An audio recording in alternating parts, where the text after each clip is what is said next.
tang hadin shib nai tam lani lai phnyos ni thek balathau ya ka sarkar MDA ka baar kata ka hinyotrek ulber arjar arfulai ki khubor kla sangban mi bakala bandon ke jengpun kala menteri ha ka sarkar MDA ka pamenta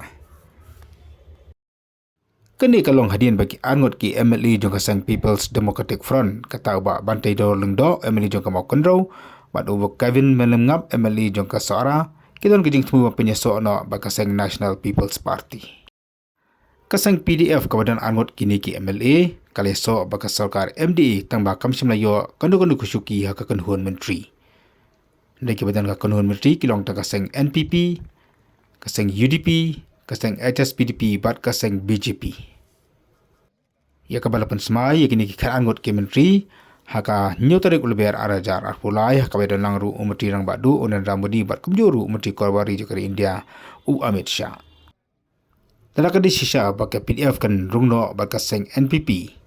Hatu na kini ki angot manuban yo along menteri nanti ki bandrong haka kanhuan menteri. Hatu kinyo along menteri bar angot ne nle kembali ke pikiseng yo tong uwei. Raja bakini ki rung haka kanhuan menteri. Yano onwen.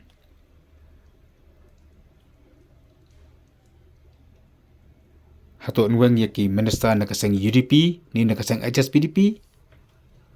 Namar haka MDA ke baar, kita perangot ki minister naga seng NPP, arngot naga UDP, bat mariway naga BJP, bat ka HSPDP. Lese ya mentahikan nompat syai kata ke khubor nrei, hadin ke election ka bandong hapo soyong. Lese ki ikan sakham syai, tang baka khubor ka tu, baki kenhuan ke badan naga MDA, kam tam ki sengrulum, kita nak pedang ke jengsir thot, baki lakman syaweng no, naga MDA lan dikilakman syaweng, kum ki menteri. Kini kajing bi khobor halo kajing tepule penyeso kaseng PDF kabadan simbol dago bombeti sekaseng NPP.